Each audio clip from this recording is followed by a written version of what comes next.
اومدیم طبیعت زیبای جواده رامسر. اولش رانندگی داریم، بعدش هم به مسیر قدم می‌زنیم با ما هم.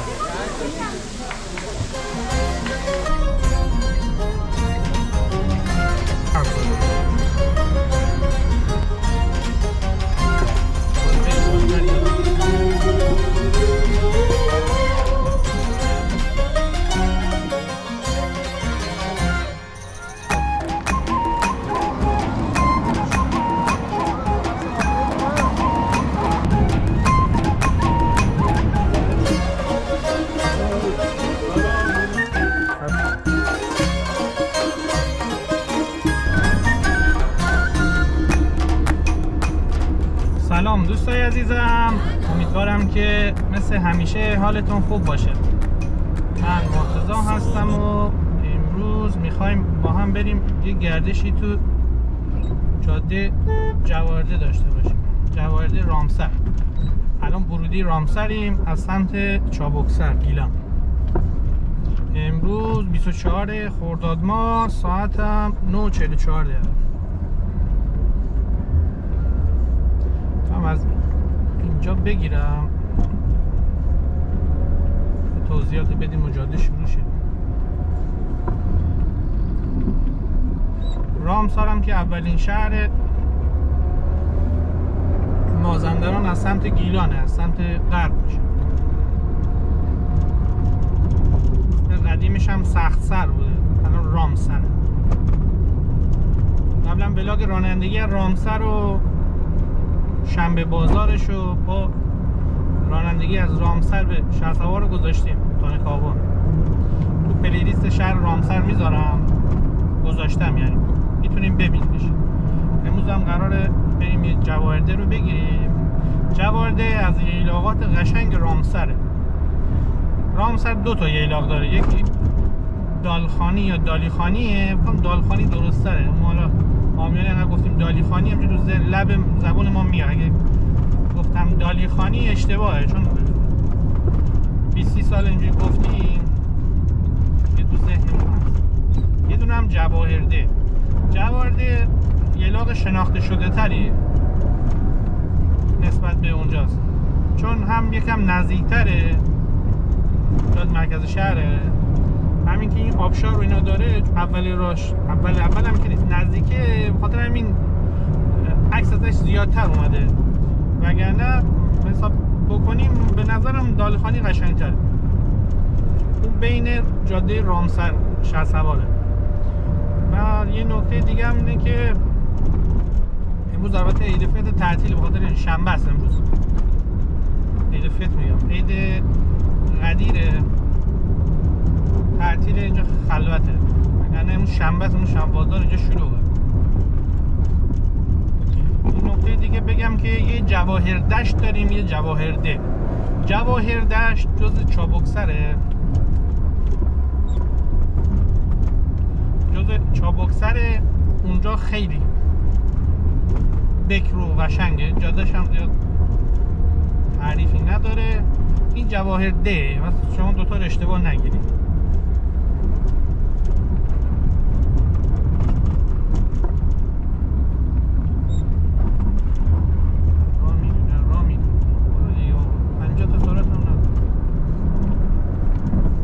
تعطیلات رامسر خیلی شلوغ میشه.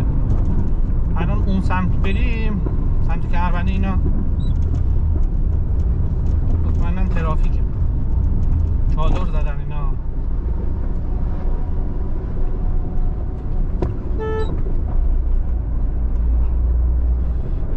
این جاده جواهرده از این سمت راست شروع میشه، سمت چپ میریم مرکز شهر که همین بغل 300-400 متر. بازار ماهی فروشان هم همین دوره، هم میدون به اصطلاح. ما از سمت راست میریم، میدون فلسطین میشه. 72 سین هم پلاک رامسره.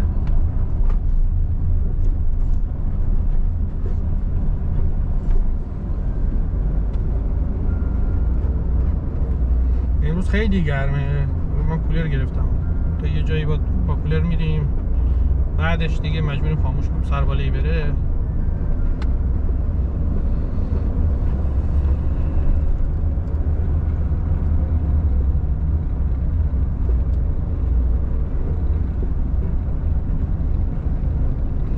من این جاده رو فکر کنم 3 بار رانندگی کردم.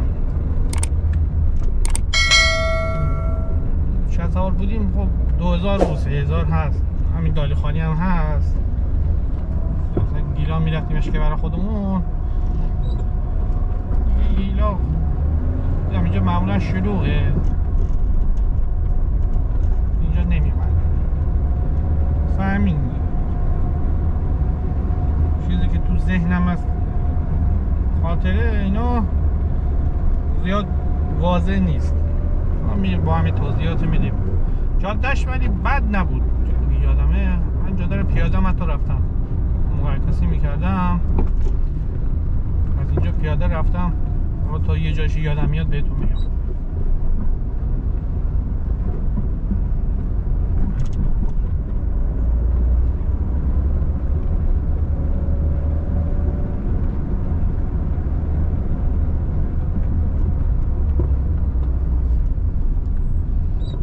ما اول رانندگی میکنیم تو جاده، میریم تا یه جاهایی، بعدش برگشت میکنیم از جای مختلف فیلم میگیریم، حالت پیاده، فقط رانندگی نیست. بلا رفت تو ولی رانندگی میگیریم با توضیحات، چیزی که تو ذهنم بیاد، خاطره‌ای، داستانی، فوشی، جوکی.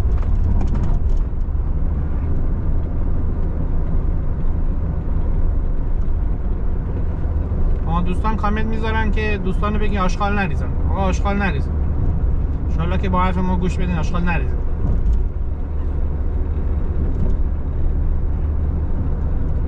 هوا ابریه، فکر کنم بالا مه هم داره. چیزی که من میبینم یه چیز کور دیده نمیشه، باید مه باشه. انشالله که مه باشه قشنگتر میشه.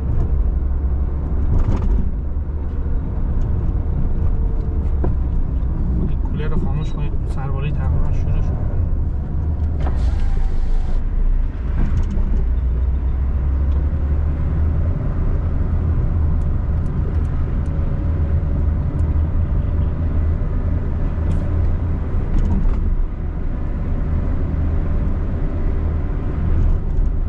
من همیشه توصیه میکنم، دوستان میدونن، بازم توصیه میکنم، جاده‌های فرعی ایلاقی سعی کنید سرعت نرید.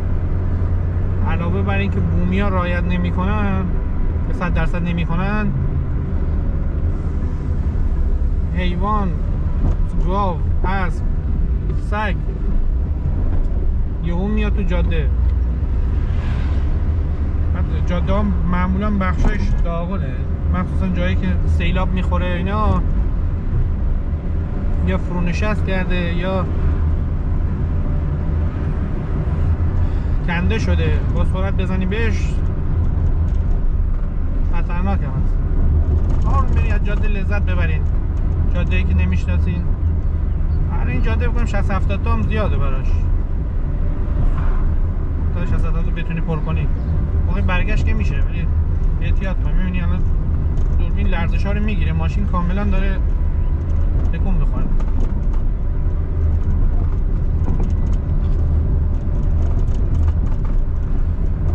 اون دالی خانی اینجا رو راستش من دقیق نمیدونم به جای بس میشه یا نه، ولی بعید میدونم. دالی خانی بس میشه به اشکورات رحیم آباد، هم رودسر.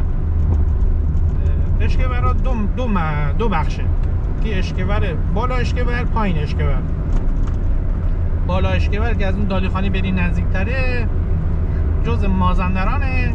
پایین اشکور که از طرف همون سفیدا و اینا ولاگش هم توصیه میکنم ببینین، واقعا اون منطقه ما قشنگه.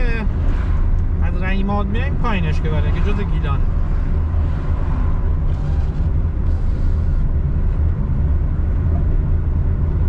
هوا هم شرجیش زیاده، اینجا عرق میکنه آدم.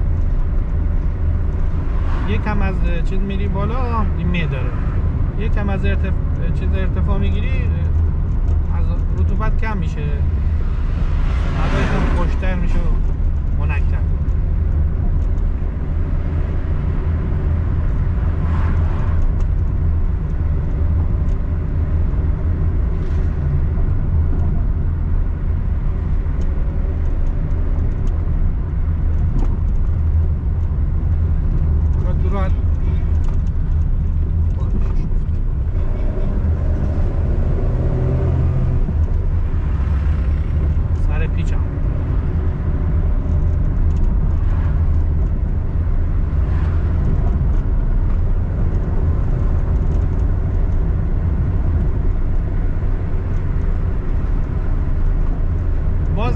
جاده خوب بوده. شما من ولاگ ماسا رو داشتم آپلود میکردم، این حمله ها و اینا پیش اومده. خدا رحم کنه به هممون. سرعت اینترنت افت کرد، نتونستم آپلودش کنم. شاید چند روز میذارم. مثلا جاده ماسال خیلی داغونه، با اینکه اونجا به نظر گیلان جاده ماسال خیلی شناخته شده است. نه قشنگ هست، نمیگم قشنگ نیست، واقعا قشنگه. به نسبت جاده های دیگه شناخته شده تره. من خدمت جنوب بودم، ماسال رو میشناختم. ماسال به خاطر اون سویچالو و پولسلا بلانکا و اینا جادهش به نسبت اینجا خیلی داغونه. این جادهش خوبه واقعا.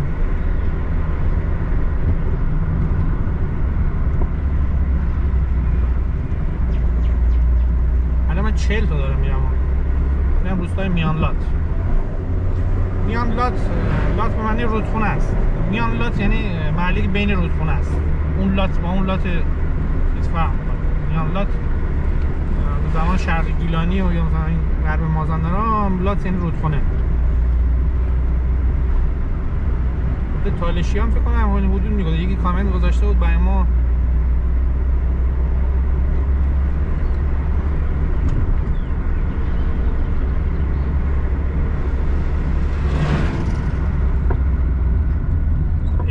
کنار، اگه من اشتباه نکنم.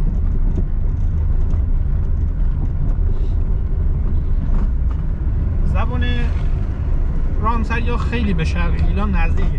یکم فرق میکنه، یک کم ها، ولی خیلی نزدیکه. شهرسوار رامسر خیلی به هم میخوره. تقریبا میشه گفت گیلمازن. ما خودمون یه سری از مازندران نه به اون غلظت ببخشید نه به اون غلظت، ولی مثلا با لنگرود فرق داره. من رودسر و لنگرود هم با هم فرق دارم.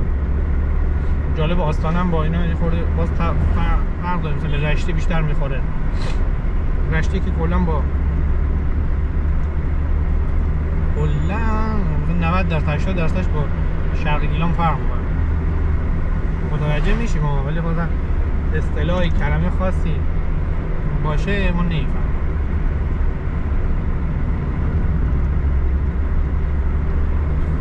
برای ما جالب صحبت میکنن. من خودم چی هستم، یه سری زبان ها هستن رو مخن و اون هست دیگه. برای هر کسی نام نمیدونم، شاید کسی ناراحت بشه، واسه بعضیا رو مخشونه. برای من خوشاینده. مخصوصا یک گیلانی میخواد فارسی صحبت کنه، لهجه‌اش میخوره به گیلان، تقریبا مثل کردی میشه، باحاله.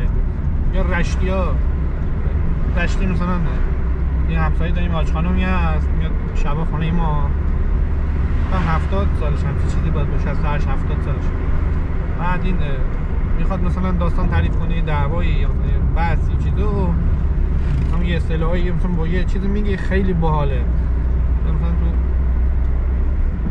اینستاگرام هم شاید دیدیم یه خانم از ساناز شمالی یا مثلا چند تا دیگه هستن، مثلا استنداپ اجرا میکنن با زبان رشتی. اینم پرتغال کویی. پرتغال کویی، من جریان کویی رو من نمیدونم. مرکبات تا یه ارتفاعی به بعد در نمیاد. میگن کویی، من داستانش رو نمیدونم. الان مثلا اینجا فکر نکنم مرکبات همینجا، از این به بعد دیگه مرکبات در نمیاد. کوه دیگه اینجا کوه دیگه، نه آش رشته شیربلال.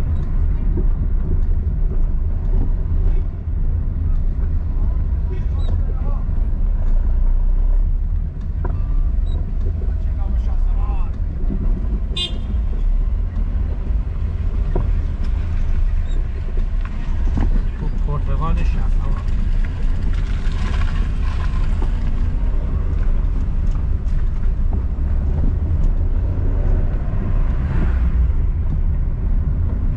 این جاده ها اصلا عجله نکنید، یا خودتون استادین، من بخشید من تکرار میکنم، چون ما باز میبینیم یه سری احمق پیدا میشه همینجا رو تصادف میکنم.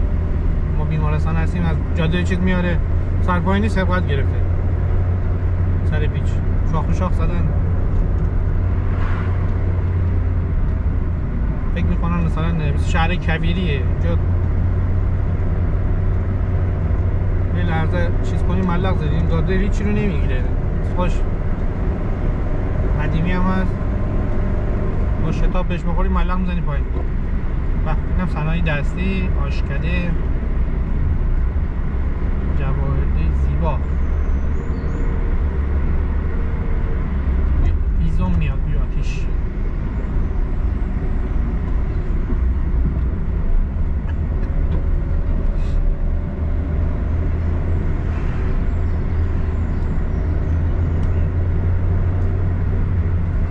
خودم تا یکی دو سال قبل یا کنین شما بومی هم هست، یه لحظه منعرف میشه میزن. من تا خود یک دو سال قبل بیرون برام فقط غذا کباب بود. سر شمالی هم بپرسی همینی میگم، یا بیرون میری کباب میخوری، ولی غذای دیگه هم امتحان کنین اونجا درست کنین، نه با خودتون بیارین.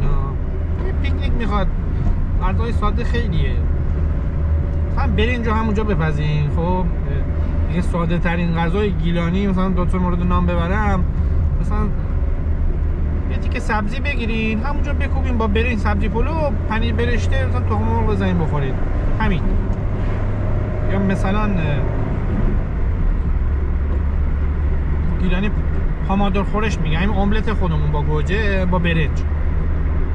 نه خوردین یا نه حتما بخورین، مثلا پلوش کته باشه، خیلی خوشمزه است. یعنی تو طبیعت واقعا میچسبه، فقط کباب نیست. تست کنین. درش پلو با مرغ چیز خاصی نیست، یه پیکنیک میخواد فقط.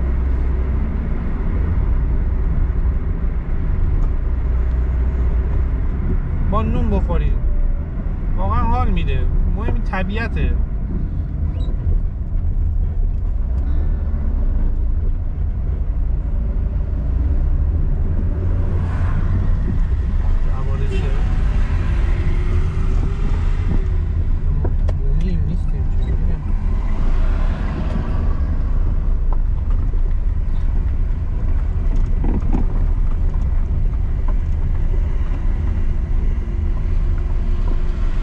حاجی رش بومی حساب میشه یا نمیشه؟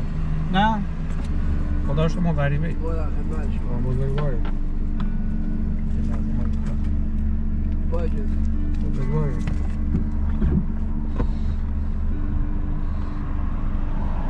73 90 73 90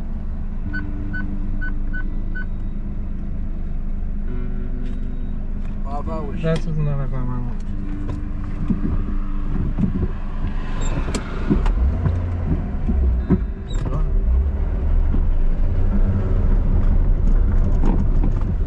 نوارزی 15,000 تومان بود.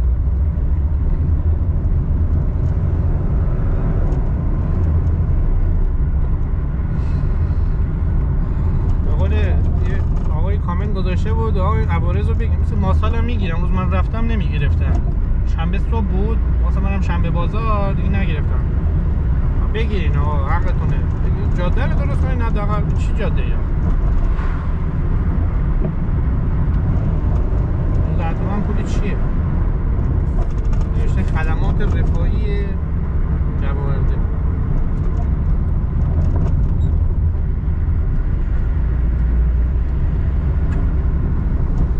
باز جالب بومی مثلا چیزه گیلان هیچ جا بومی رایگان نیست، هیچ جا. شما حتی انزلیچی هم باشی بریم من 12 تا طول بدیم، من دیدم. تنها چیزی که رایگانه برای ما با پلک 46یم این عوارضی رودبار میخواد رد چی اونجا رایگانه. برای 46 بومیایی باز استان من نمیدونم، ولی 46 این صفا رود اینجا یا جلوتره یه فری میخوره میره رودخونه. این رودخونهش قشنگه واقعا باحاله. من یادم اومد من اینجا رو همه پیاده اومدم، آبشارم حتی رسیدم. باز بریم بالاتر یادم بیاد.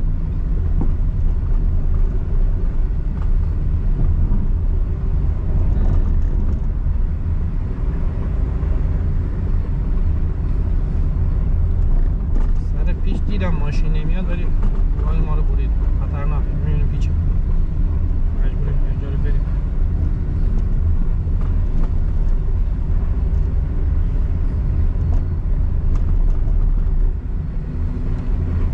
ساعت 10 و 4 دقیقه شد. فکر کنم 44 شروع کردیم. 20 دقیقه است. با بنزینا انقدر شلوغ بود به خاطر این حملات و اینا چون مجبور شدم میگم صبح زود بیام. باز نوبت وایسادم ولی خب سری بنزین زدیم. بنزین نداشتم.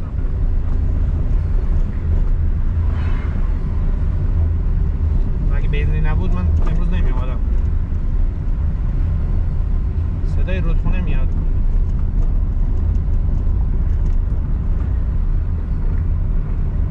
اینجا خونه اجاره میدن ولی خب خونه اجاره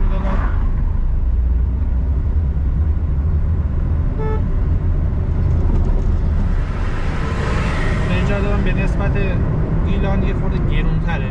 کلا خدمات تفریحی تو مازندران یه خورده گرونتره، مخصوصا سمت چالوس نوشهر میری کلا زندگی اونجا گرونه. لباس مثلا 15000 تومان جاده این باید نباید باشه. آشغال هم که هست. خدمات رفاهی چی میدونم من 2000 3000 میریم. من تا الان ندیدم که پول بگیریم. من تا الان ندیدم. این آبشار اوله. آبشار اصلی بالاتره. این موقعی برگشت دوباره براتون فیلم میگیرم. رستوران آبشار. صدای بلبل میاد. صدای ماشین.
دریاچه قو هم داره، اینم دیپ داره براتون بگم نزدیک.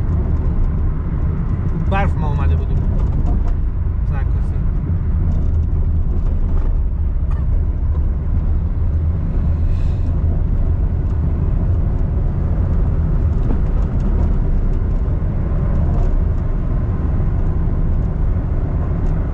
بهشت چوپا.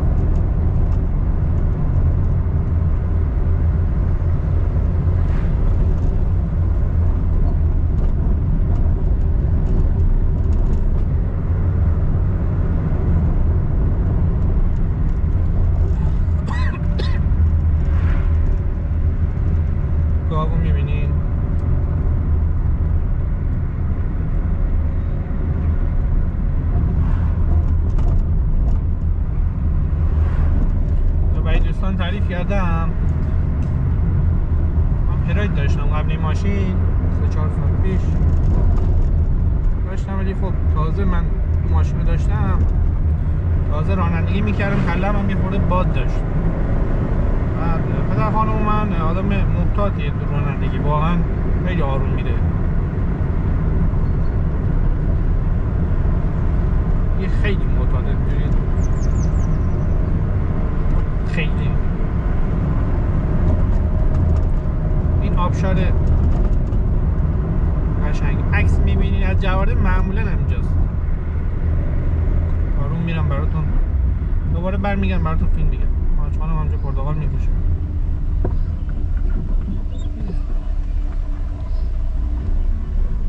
عربم معلوم.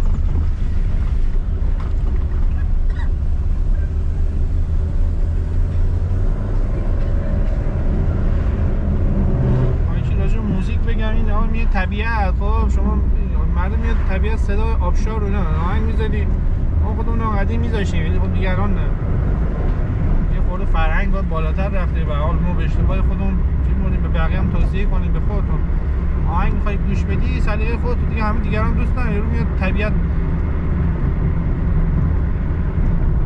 صدای طبیعت رو بشنوه، آرامش بگیره، ریلکس کنه، زندگی شهری دور باشه. اینجا آهنگ می‌ذارین این خوشش نمیاد سلیقه تو، ما مجبوریم که گوش بده.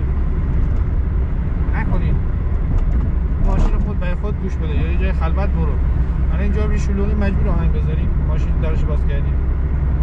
نکنین این کارو. دیگه الان بی فرنگی حساب میشه. الان قدیم شد کلاس بود، الان بی فرنگیه. من داشتم راجع پدر خانومم میگفتم، به من گفت که آقا این تو میری تو محله میری آروم برو، یا مثلا نزدیک گاو شدی مثلا خیلی ترمز بگی، سرعت نرو. من به حساب این گذاشتم دیگه، مثلا خیلی دیگه معتاده.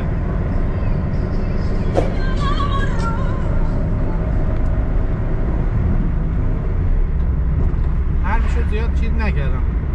تا یه بار توی محل من داشتم میرفتم، یهو گاو فرید وسط، تو ذهن خودم مرور میکنم، مثلا یه معکوس میکشم، یه ترمز میگیرم، یه فرمان میدارم، داور رو رد میکنم، یه گاو دیگه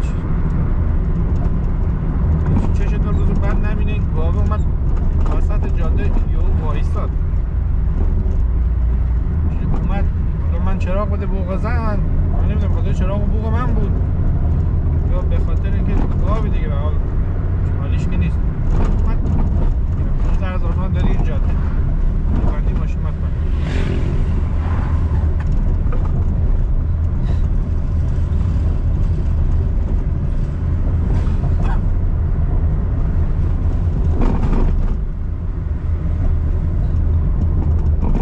پرورش ماهی که آبی بده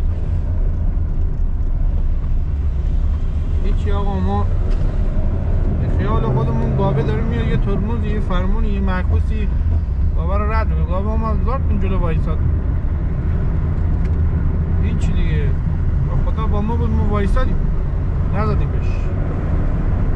که مثلا تو خونه وایسادی، تو رخت خواب زیر کولر شلوارک پوشیدی، پیشبینی میکنی من یه فرمون میدم، یه بوق میزنم، یه نمیدونم چی میکشم، دسته میکشم، دور پلیسی میزنم، اعلام میکنم، همونجا گیر بکنی میفهمی که این خبرها نیست.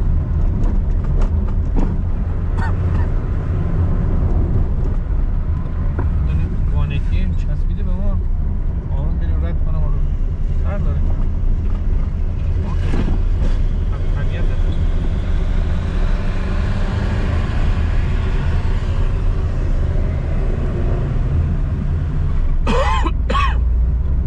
داره مه شروع میشه.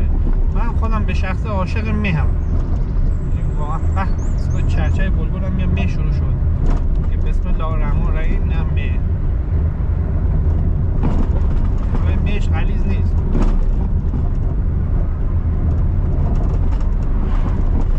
گفتم پایین به قول علیکی مثلا بچه کوهستان این ما پیش بینی میکنم که 2-3 بار رفته باشی کوه، نه کوهنوردی، مثلا ارتفاع ییلا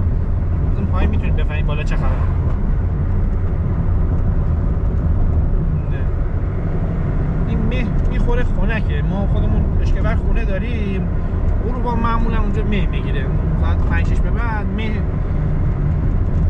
شرق ایرانی ها میگن ترمی چه چیزی مه میگن ترمی.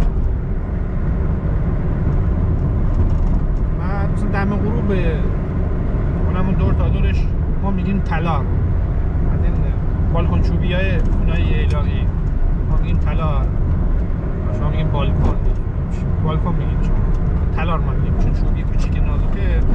بالکن بهش بکنم ارزش زیادتر باشه میگیم. بعد قشنگ مه میاد داخل کیف میکنیم.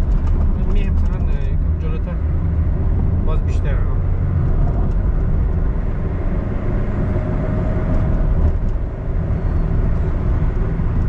این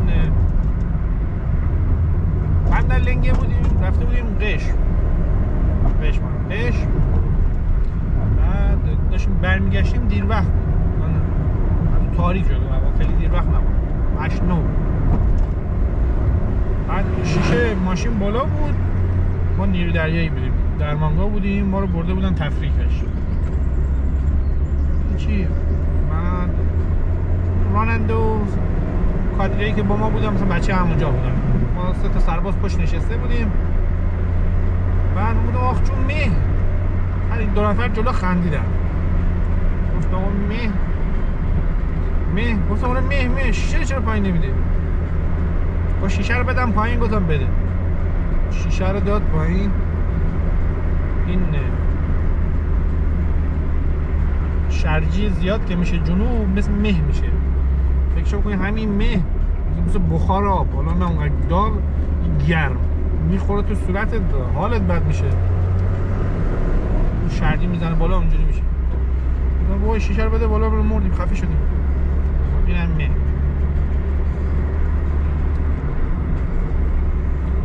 همین مه میبینم یاد اون خاطره هم میافتم که واقعا قدر این مه رو باید دونست.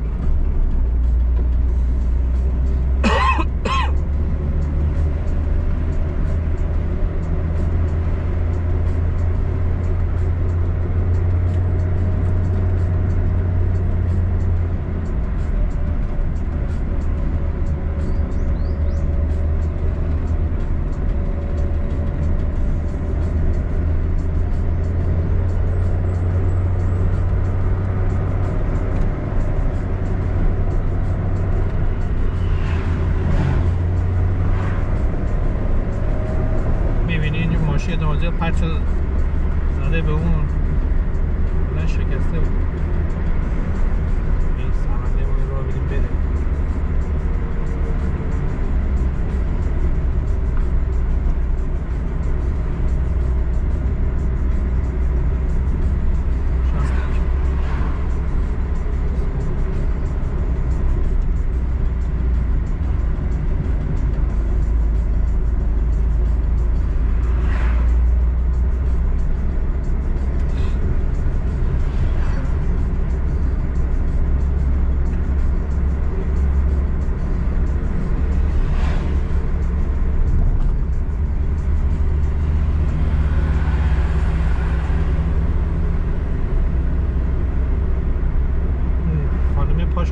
داشبورد من بیمارستان ما آوردن که جلو زده فشار که میاد لگن در میره. از ران قسمت مفصلی که به ران بس میشه بهش میگن مفصل فمورال.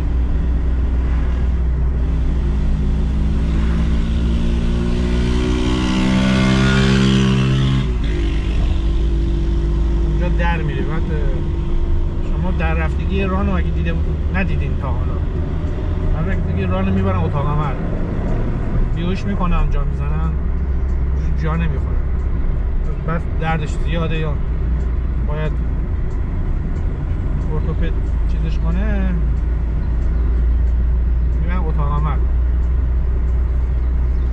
این دکتر میره بالای تخت پاهاتو میگیره میده تو شکمت با بیهوشی البته نکنین پاتون اونجا نذارین هر لحظه احتمال در رفتن هم هست.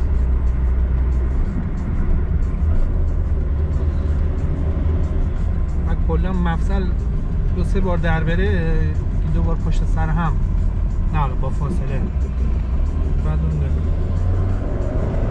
مفصل هرز میشه، مثلا به شکل مثلا شونه، خیلی مفصل شونه خیلی پیش میاد، مثلا یارو 2-3 بار در بره مثلا تو 1 سال، فاصله چند ماه رباتاش ضعیف میشن، یارو عدسه میکنه مثلا شونش در.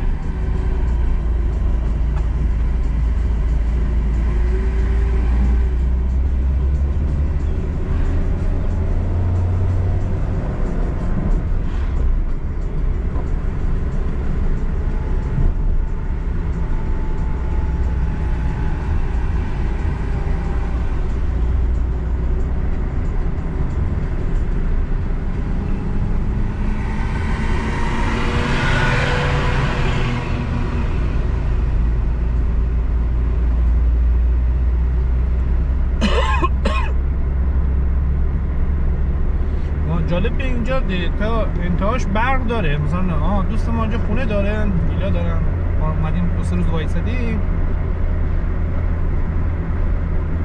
مثلا محلش رو یادم نیست، من خیلی وقت پیش بود، ویلای خیلی لاکچری هم داشت، برق داشت اونجا، برق داره، ولی تو شما ماسال میلی اونها برق نه، موتور برقه، مثلا این رستوران هتلای بزرگش چیز داره، ژنراتور داره. اونجا بکرتره، منظور اما تو شلوغ هست، همونجوری برق نمیره، میگم بکر، امکانات اونجوری نیست.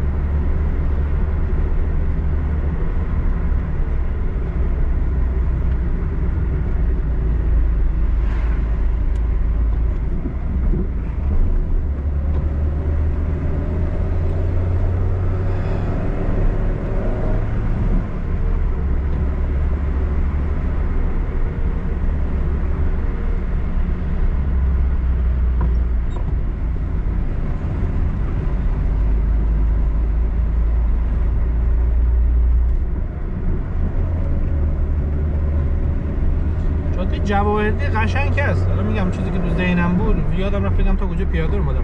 چیزی که تو ذهنم بود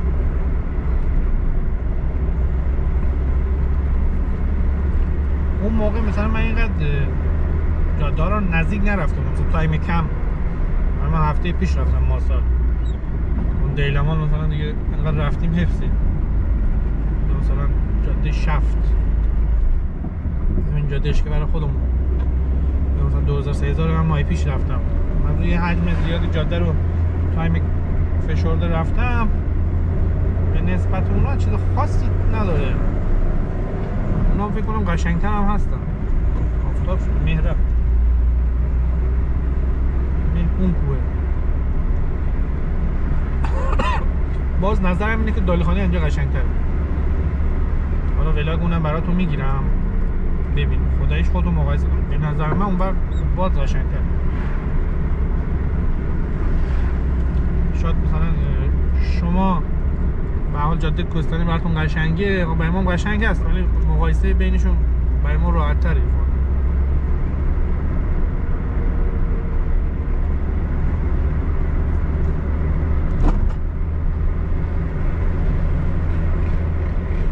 یاد آمدیم دانشجو بودیم با بچه ها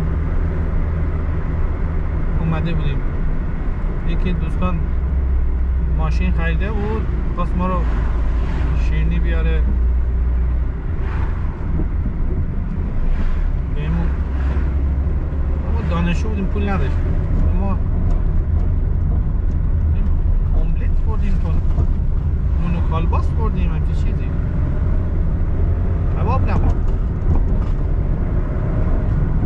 داره قشنگ میشه. من فکر کنم حرفمو باید عوض کنم، چیزی که تو ذهنم بود بالا قشنگ. باز میگم چیز متفاوت تری نیست بگیم جواهرده بریم فلان بریم. طبیعت خدا همه جاش قشنگه، همه جاش. اگه ما خرابش نکنیم، دستش نبریم نکنیم، به منظره قولش میگه منظره باز شد.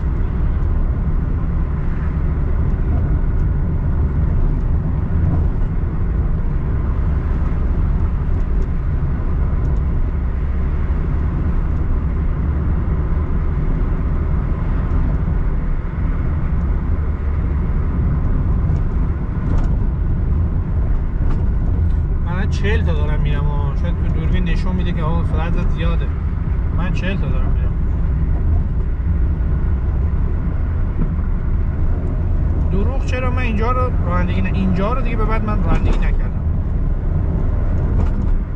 اومدم میگم باز خیلی بالا دارم. اومدم خودم پشت فرمون نبودم.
نیم ساعت تو راهی، کم بیشتر، 3-4 دقیقه.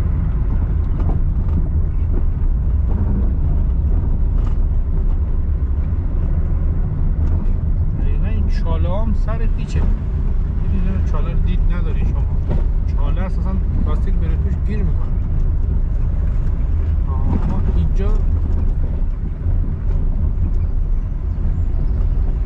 اینجا ماشین رو گذاشته بودیم، اینجا پایین رفتیم عکاسی.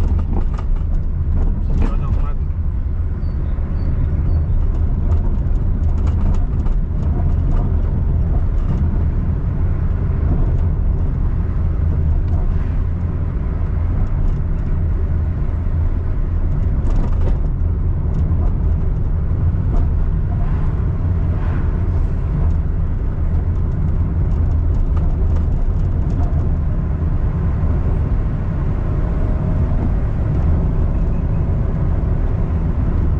برف میگیره، زنجیرچرخ زمستون اینجا برفه.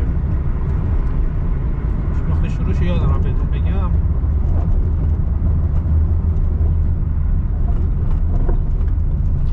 خداییش میگم من خودم از 89 عکاسی میکنم.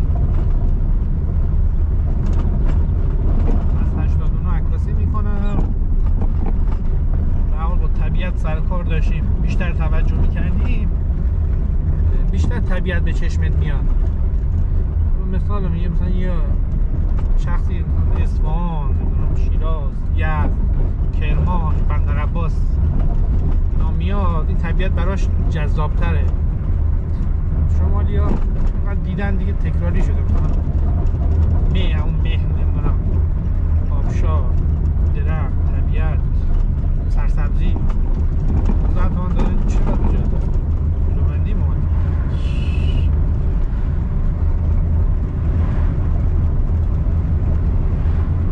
خیلی مثلا یه روز ذوق داشته باشه آخر هفته مثلا بیاد. مثلا شما با یکی صحبت می‌کنید، میگه اگه من اینجا بودم مثلا با این دریای ابر شد، با یاموت ابر، من هر روز می اومدم. خود شمالی هر روز نمیاد. مثال میگم مثلا خود مشهدی هم مثلا امام رضا هستن، جا آشنا داریم، میگه مثلا ما سالش 1-2 بار بریم.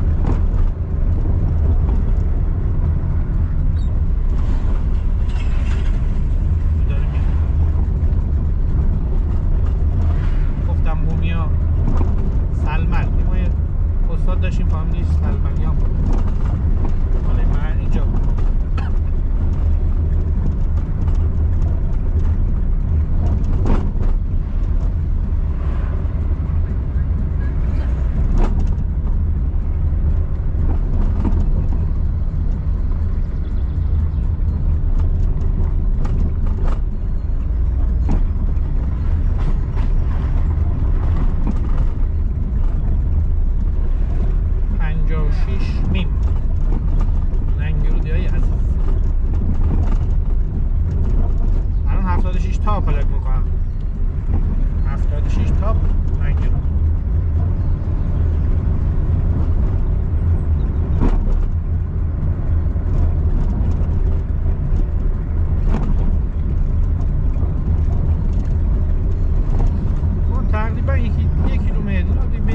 بزنیم.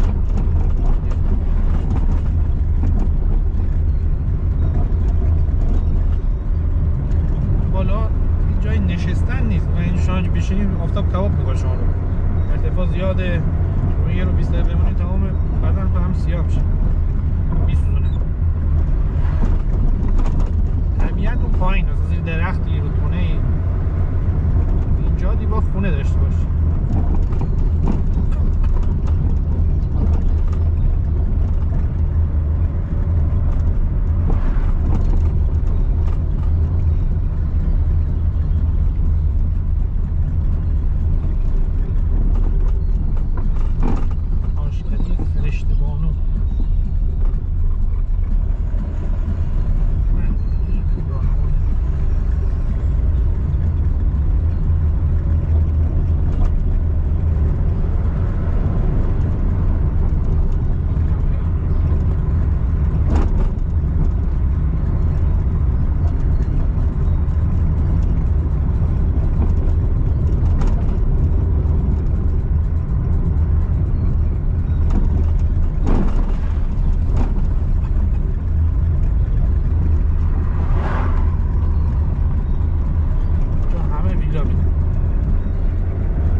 شبی 1,500 کمتر اینجا پیدا شد.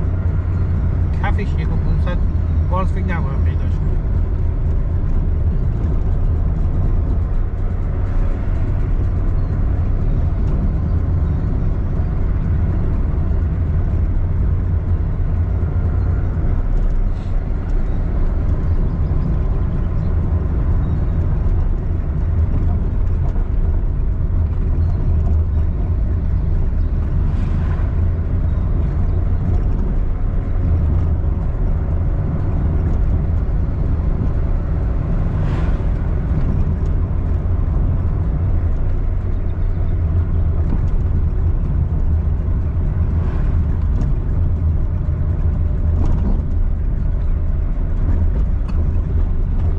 شایان.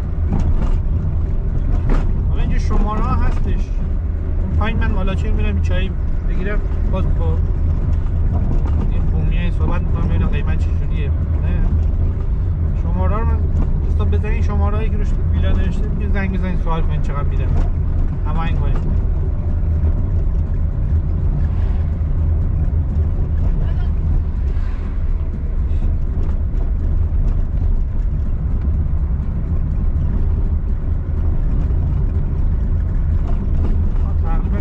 دور میزنیم برد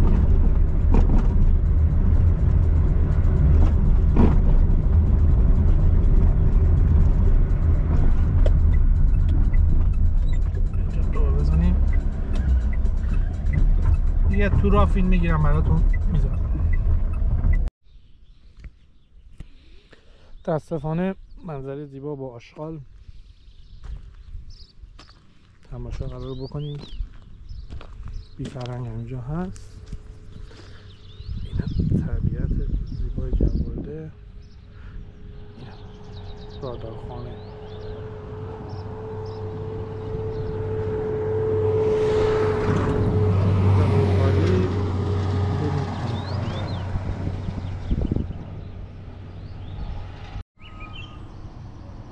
اینم طبیعت زیباش.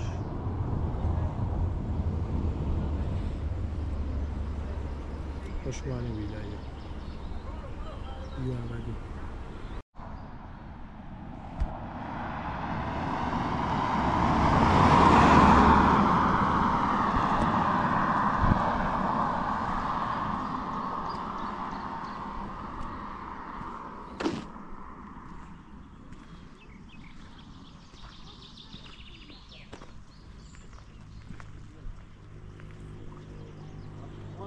طبیعت زیبایی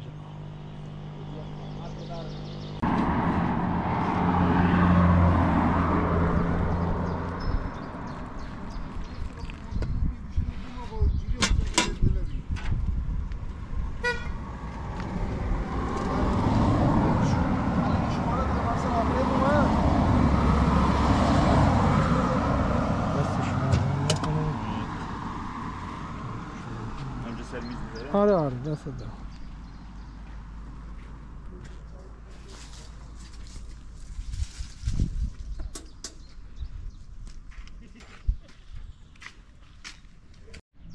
میگم چایی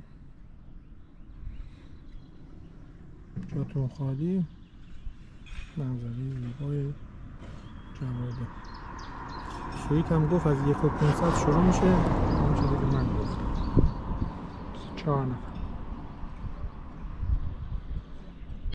این آلو بقال کویی، این آب نارنج بودش رو بهنا رو آبچو، هفت میلیون، ترشیجات، زردالو. باز کنم ببینیم. مربای بالنگ، اینجا صنایع دستی داره و چای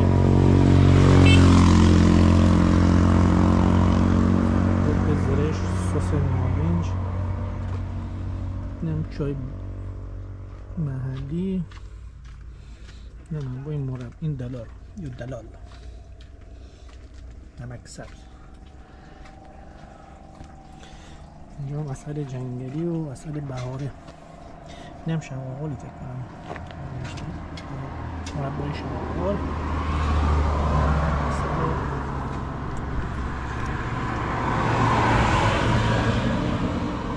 با مورچه استفاده.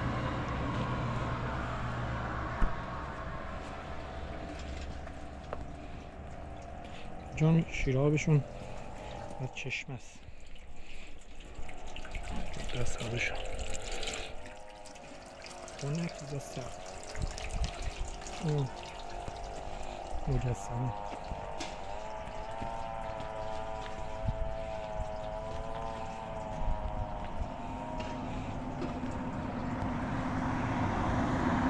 این کاری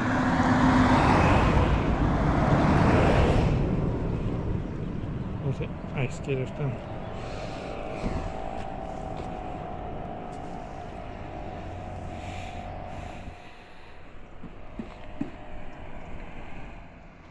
جو پوست گاو هم داره. گاو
این هم طبیعت زیبا، صدای چهچه بلبل.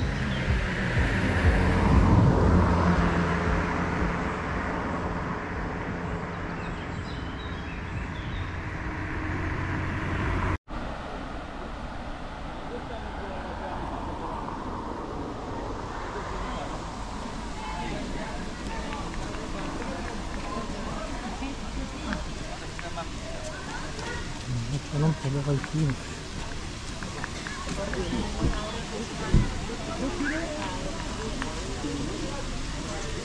آدم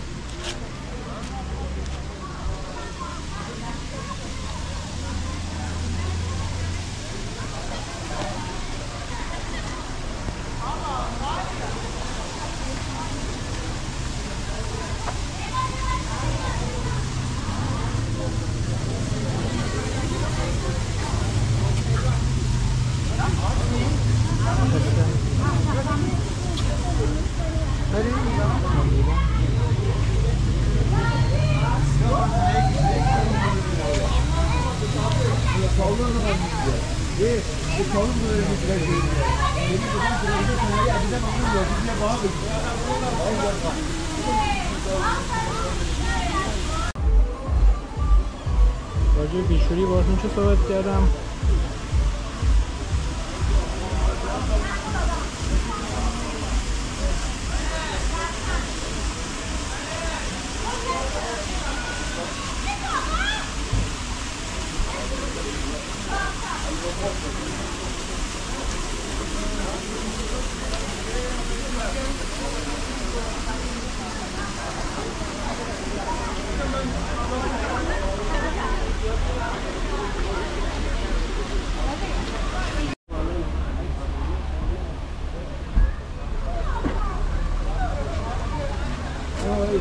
سلام مینا جان.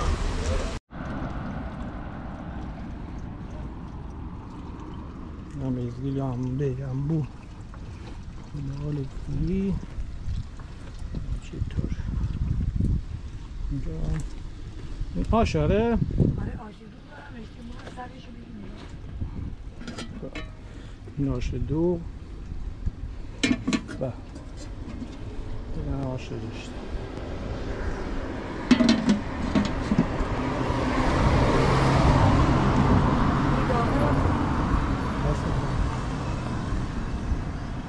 بچه بوده این فکر کردم این کشتفنگ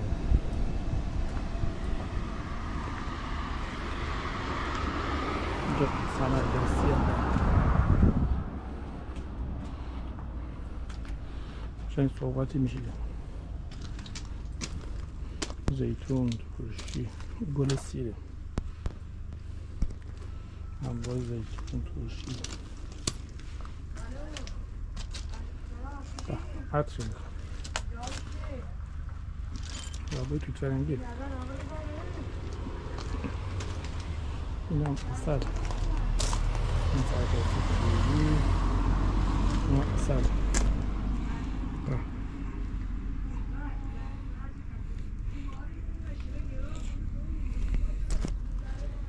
مربا انواع ترشی، لواشک خرگوش هم دارم زدم گوگل دیگه